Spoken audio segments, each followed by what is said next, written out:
Selin, for this warm welcome. I'm very happy to join you all here and be able to present the results of our task that has been running for the last 2 years, which is the social license to automate task, where we looked at both gender and diversity factors, as well as community aspects and community potential to support a social license for demand-side management, specifically with a focus on automated aspects, but we also did look at manual load shifting, manual demand-side management. As Sam already said, I will be presenting these results to you together with Ange and Selin, with my colleagues. And I will be guiding you through the first part of the presentation, so introducing the overall project and sort of the two subtasks that are focusing very much on the gender and diversity elements, while Selin and Ange will be telling you more about our community-related results. This is the Social License to Automate project as part of the users TCP under the what was the word? We're not, the users TCP is not by the International Energy Agency, but the International Energy Agency is sort of looking what we're doing and interested in our results, but we're not necessarily representing the views of the International Energy Agency. This was a task with 6 countries, coordinated by Austria and carried out in Ireland, Netherlands, Norway, Sweden, and Switzerland. Australia has been functioning in a supporting role. We are, as Sam already said, it was a 2-year task. And here you get a quick sort of perspective on the many people which were behind this this work, which are behind this work. Next to Selin and Ange from UNIL, Selin has been leading our 3rd subtask on the community potential. The first subtask is led by Helen Strömberg from Chalmers. So I want to specifically highlight her as well. And the third one by Julia Garçon from the Energy Institute in Austria. And yeah, so and I have been responsible for the subtask 4, which is also included in the presentation here. The results from this is a quick overview about the publications that we have already produced and a number of things that are still in the making. You can, as the presentation is later on available, you can look into more detail into the results that are being presented here, but also our report is being in the process of being finalized right now, and is hopefully going to be online sometime in this year still. So there will be also a more in-depth insight on our results can be found there. So just as a quick sort of like background, the concept of the social license to automate, which our work sort of builds on, which in the previous task has been phrased as the extent to which an initiative has the approval or acceptance of a community of stakeholders and captures a cluster of factors beyond that of formal legal approval. So it's which can shape its reception. So it's not a formal sort of agreement, okay, we're all right with this. It's very much like support, like identifying with it, supporting it continuously. So not agreeing on the one point that this is a thing that is okay to be done, but something that we also stand behind that becomes part of identity, maybe of a community. The original concept comes from the mining industry, and Boutillier and Thompson presented a paper on it, and you see here on the right actually are sort of the 4 central dimensions of it that we looked at more closely in the previous task. And in this one, we actually concentrated on the crossing of the boundaries to complete the point where there's a true granting of a social license in place. Yeah, the background overall to the project, which is building very much on the results of the previous subtasks. We see that demand-side management programs are very much still designed for generic users. They overlook the fact that that diversity has an impact on many different aspects that play a role, and if you're able to participate, if you're interested in participating. They also tend to address end users as individuals, which and struggle to achieve sufficient reach in that context. because often users also don't participate as individuals, but as households, and you need everyone on board. And finally, they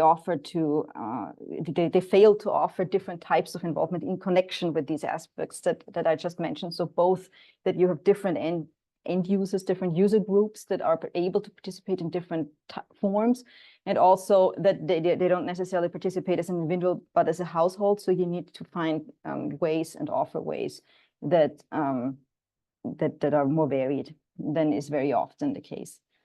And part of this is also due to missing insights and data. So from there on, I'll move forward to this basically lays the field for the things that we focused on in our task.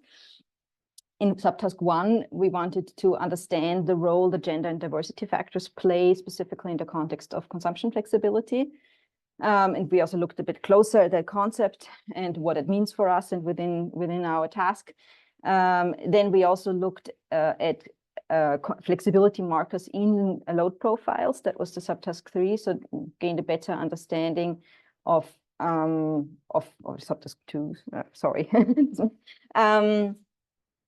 Of which variations we do actually see in load profiles associated with demographic factors, and how they could be interpreted and understood in the context of what we've learned in subtask 1 to indicate possibilities of flexibility for different user groups.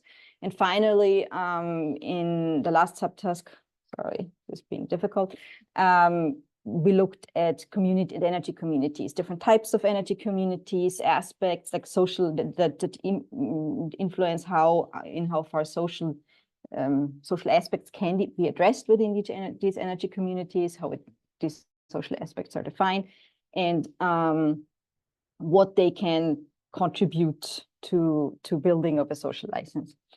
And then we had sort of in the subtask 4 a kind of pulling together of results where we looked a little more closely at the overall adaptation of the social license concept with the consideration of our findings. And God, I don't know how to stop this. I'll just have to jump back and forth. And the development of stakeholder-specific recommendations. These results will be split between my presentation, so the first part of the presentation and the second one from Selin and Ange. So this is a quick overview again of these 4 subtasks that I just explained.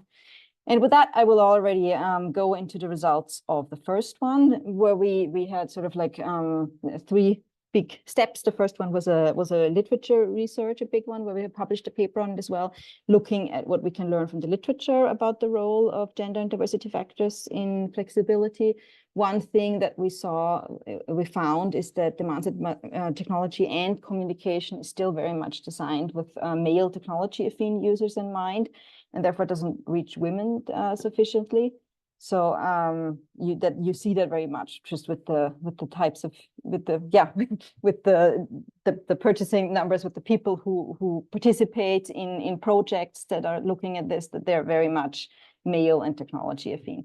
And also that gender roles in the household. So this typical responsibility of women doing household chores and men being more responsible for technology and larger purchases and so on, that actually in itself poses an issue with implementation of demand side management, because if this isn't communicated, often the information that would be needed to adjust comes to the men.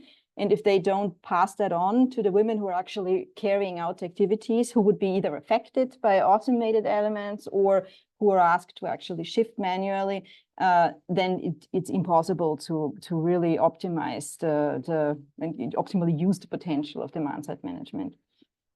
In the income context, we saw that low-income households are already trying a lot in general, but their challenges are often more in the context of inefficient housing, and that overall there is just a risk of excluding these households overall, because if there's a reliance on being able to purchase certain technologies and install them, obviously that is very often the low-income households not possible.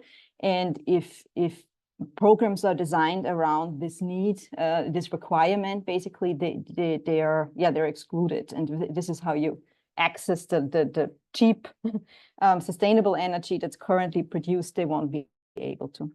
And finally, the age. With the elderly, there was a specific challenge in the context of digital literacy and also apprehension towards new technologies. While with younger consumers, there's like the ability and the interest is higher, the knowledge or surrounding technologies, but there are often limits around social constraints of them, because they're not able to choose freely, you know, when to do what and what technologies are actually available. And this was the framework that we built based on use case studies that we had. We had overall 15 use cases that we analyzed of very different types, focusing on different user groups.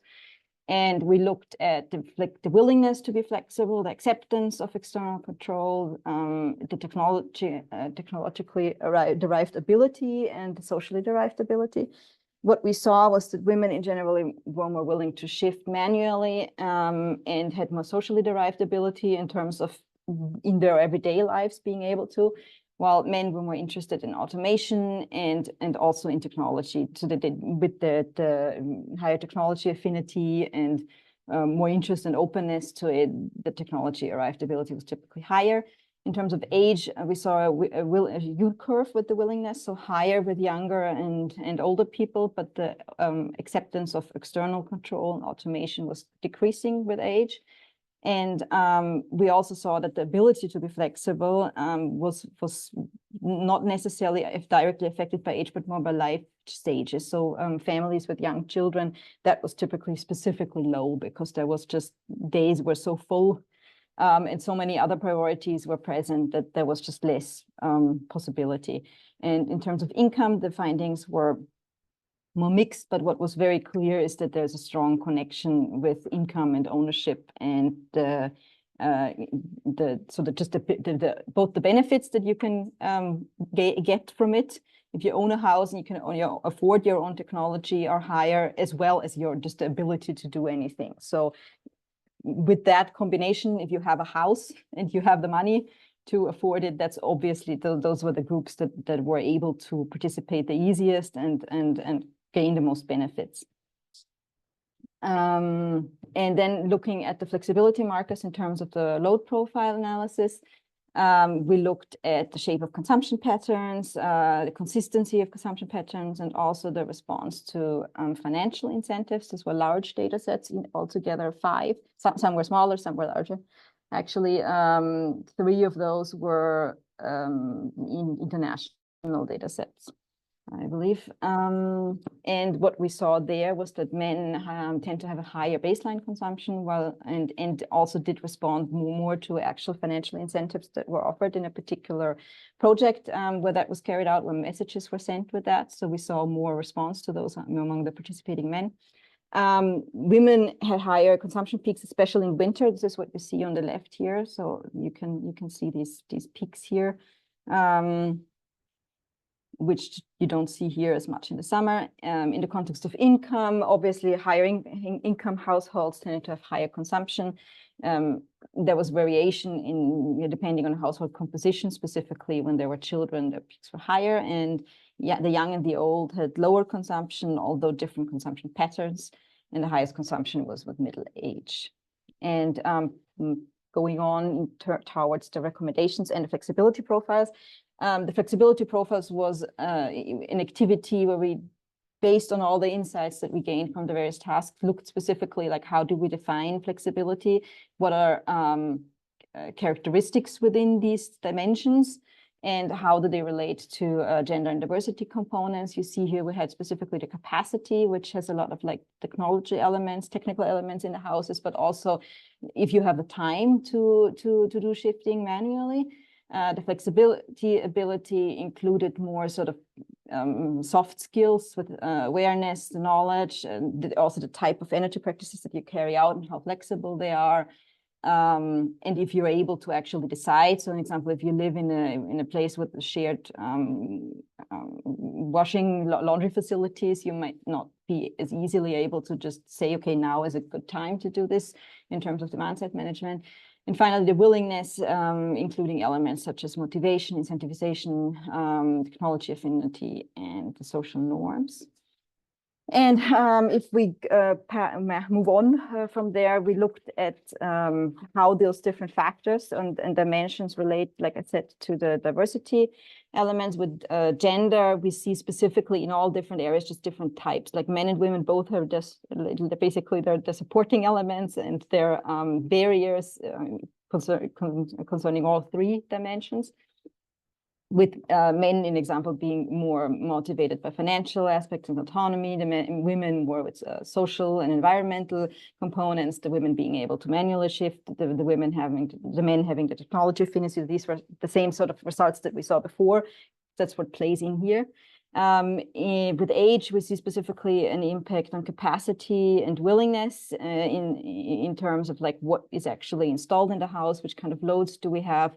How am I able to be flexible? Am I willing to sort of get out of routines that I have established? Then in the context of income, we have the particular issues in the context of capability.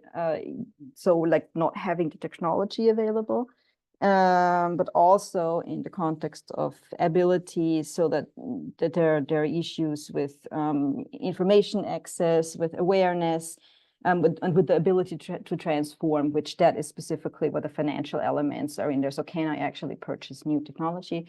The family status is mixed results, specifically in the context of willingness, where we have sort of like parenthood often, in our results at least, had an element of wanting to be role models, and it makes the sustainability transition also a bit more present. But at the same time, as we heard, there are just issues with carrying it out actually due to time constraints and other issues. And yeah, also, as already mentioned, the housing that impacts both the capacity. Sorry, this is.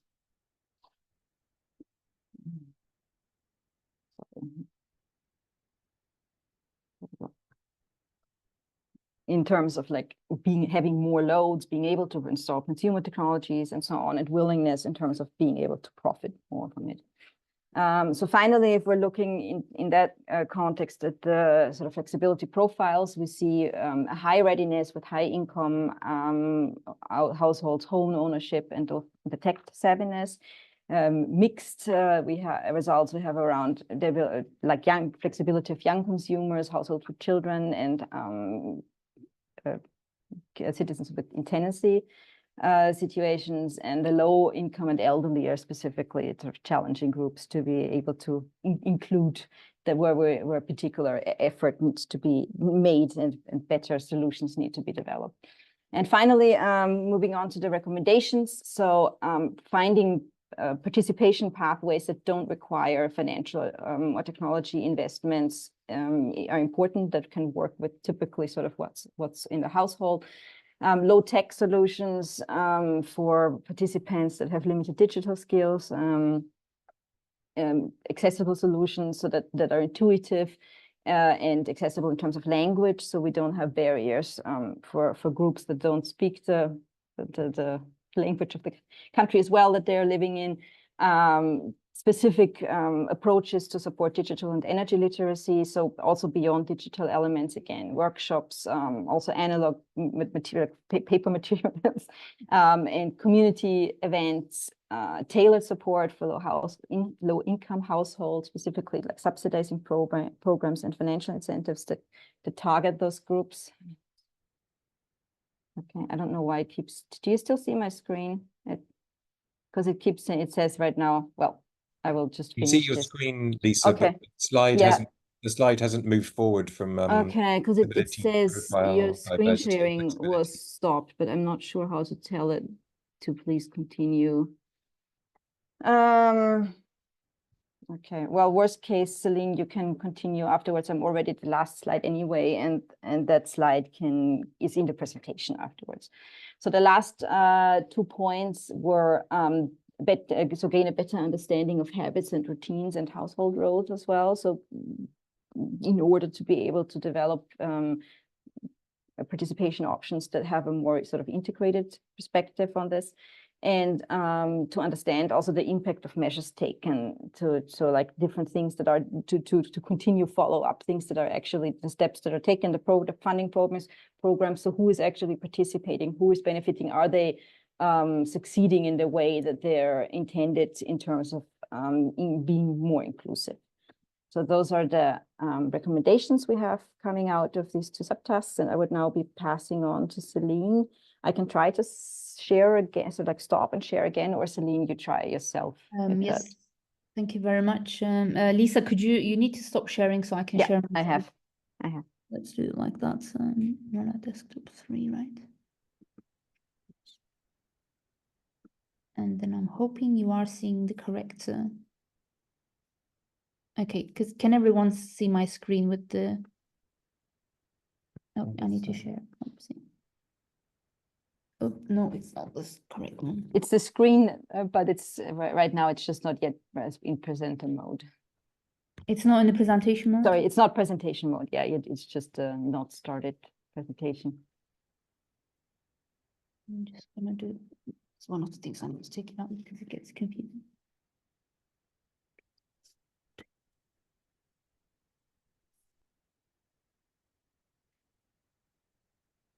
How about now? Perfect. Perfect. Okay, perfect. We continue. I'll let Ange talk. Oh, yeah. Hi everyone, nice to meet you all. I'm Ange Martin, PhD student in environmental sciences. So since the project started last year, now this is the second year, I will very shortly introduce you to the aims of the project. Then I will shortly introduce the results from the previous year, and then I will talk more in detail about this year results. So the goal of the subtask was to understand how social dimensions are addressed and identify the eventual potential benefits for the concepts of social license and social license to automate. When it comes to the results, the energy communities show a very high potential when it comes to address the social aspects, and it is due to the high responsibility and sense of community noticed inside of these initiatives. However, the strengths and weaknesses of each energy communities are specific to the features and to the economic model of the initiative. For our results, we undertook several stakeholders interviews. We have 14 case studies, 7 from Europe, Switzerland and Austria, 6 from Sub-Saharan Africa, so the Democratic Republic of the Congo, DRC, Tanzania and Senegal, and 1 from Brazil. The idea behind this very, let's say, large panel of case studies was to, first of all, identify the best practice and compare them. And second, also kind of identify potential contextual factors that could support or eventually harm the gaining of the social license to automate. We interviewed several key stakeholders which were involved in the projects. It could be academia, could be project managers, engineers, according to the role they played inside of the initiative. Through the results of these stakeholders interviews, we managed to identify 3 main obstacles for the gaining of the social license to automate, and 4 main enablers. When it comes to the obstacle, we identified the lack of information and engagement, as of course, if the citizens feel like that the information they're provided is not clear, this might impact the trust they have into the service provider, which could be a utility or a private company according to the features of the initiative. And of course, this reduced trust could also extend not only to the project itself, but to the technology as well. And this is typically what happened in Sub-Saharan Africa. According to the interviewees, in the past, the market was flooded with low quality products, which kind of contributed to the creation of this kind of misconception according to which solar products are only able to power small appliances, and therefore reducing the general acceptance of the technology. Another problem that should be addressed is the lieutenant problem. And according to the results of the interviews we undertook in Switzerland, most of the initiatives tend to target owners. This is probably due to the fact that they have much more freedom in terms of installation of the equipment. However, it's fundamental to make sure that the tenants are also included into these projects. Whereas in Austria, even people that could not install solar panels on their rooftop were included. So from that perspective, it was more just, let's say.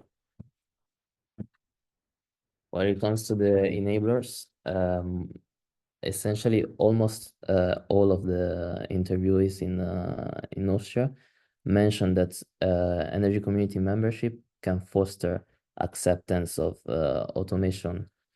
They explain this by the fact that energy communities is the good way to familiarize people to the both solar and the smart meters technology.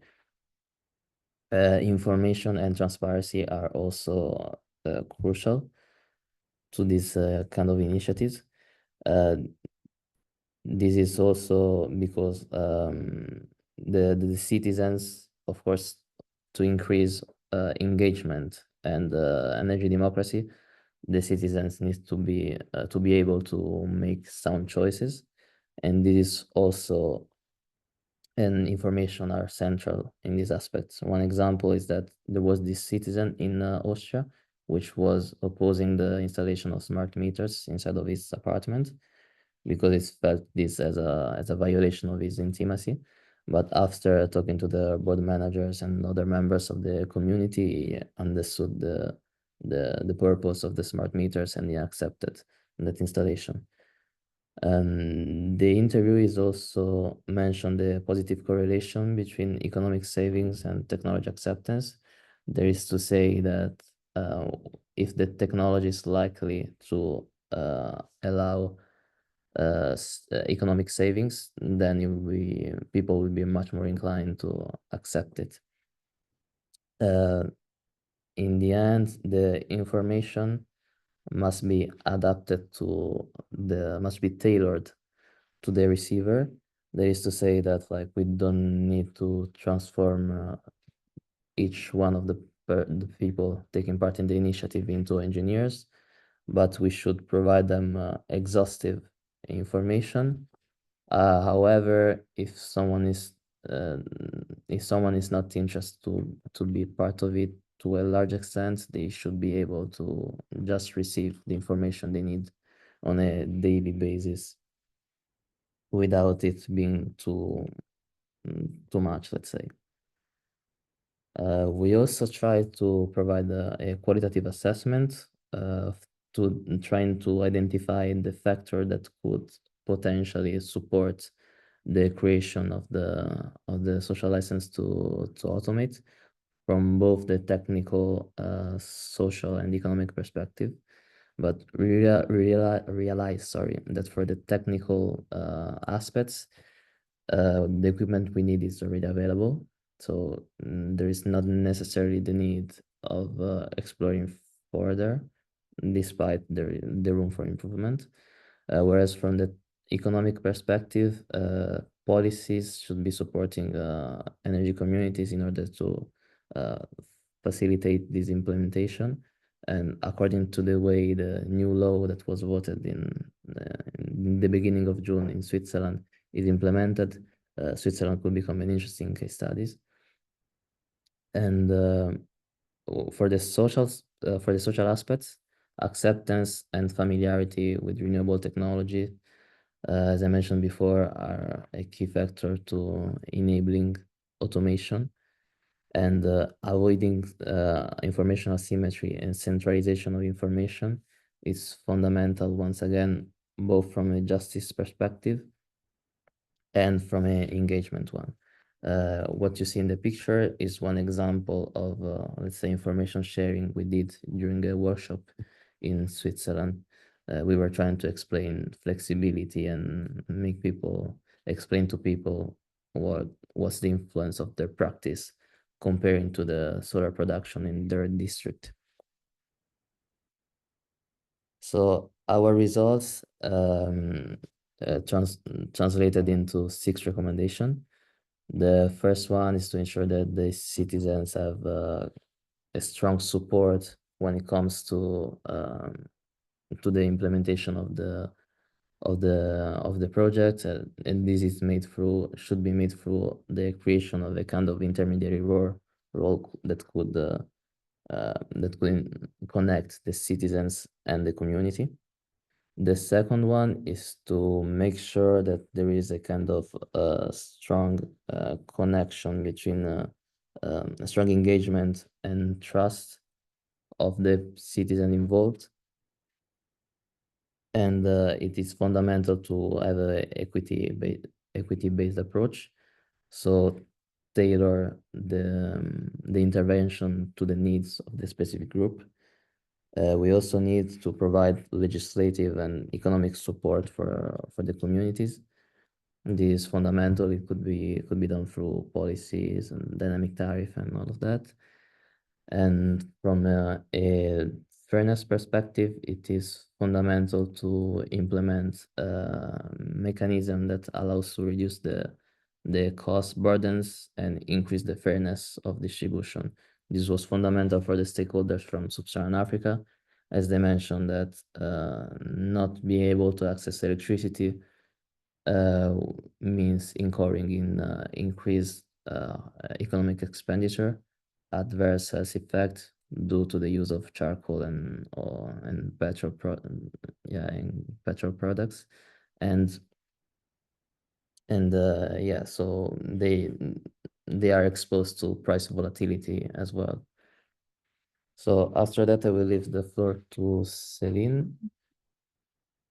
Yeah, thank you very much, Ange. So Selin Yilmaz from University of Geneva. And obviously we have some recommendations and findings, but there are so many knowledge gaps still and open questions that we have following this subtask.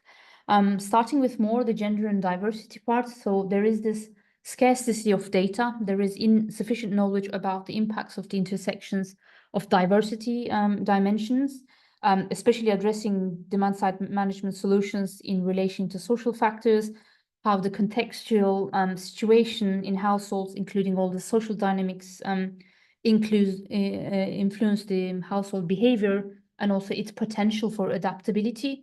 Yeah, there are so many studies which collected socioeconomic data like age and gender, but it's true that, yeah, there is also differences between these flexibility profiles, but only a small number of studies, let's say, approach with like a theory-based in-depth manner that goes beyond just simply differentiating the results according to the demographics.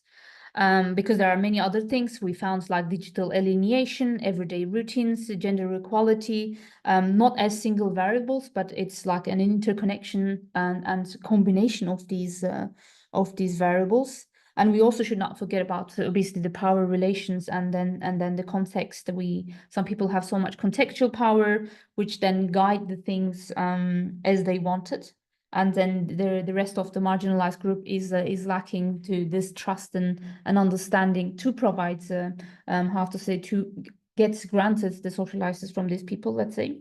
So and we found that it comes to when it comes to building social license, empowering those with less contextual power will be very key to obtain the social license. And then the second one is there are missing insights about the negotiation processes within the households. That's one of the major gaps, and we barely found information on this. One way to solve this problem is obviously looking at more, have a collective approach around the practice, have qualitative interviews with the households. Just like energy communities, we can say households are units that are subject to collective decision making.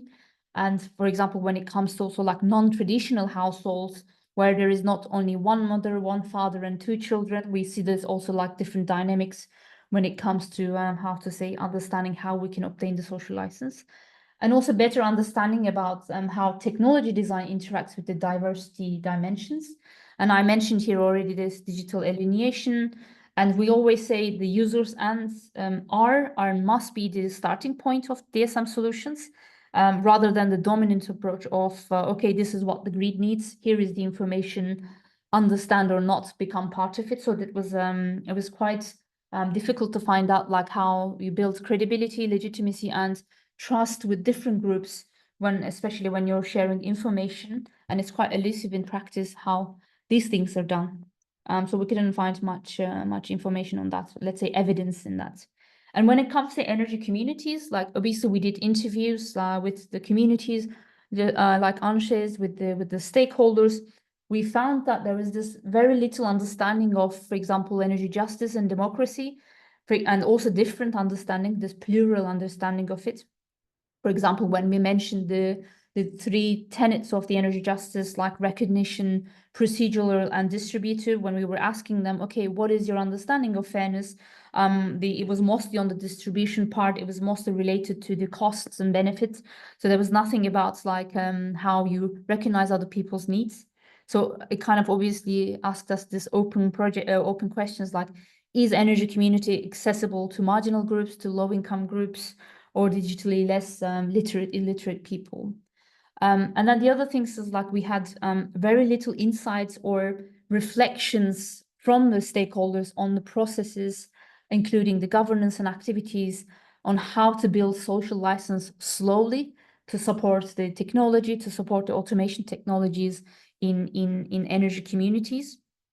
So we try to shed light a lot, like different processes that builds legitimacy, or how you make a project credible, and at the same time, like at the end, you build a trust within the community, and then the community becomes the defender of the project and become much more autonomous and sustainable entities, let's say. Flexibility profiles, there's like we had so many attempts to understand quantitatively, let's say, the flexibility potential. Like Lisa said, the more we dive into the data, actually there was very little information that the load curves gave us about flexibility.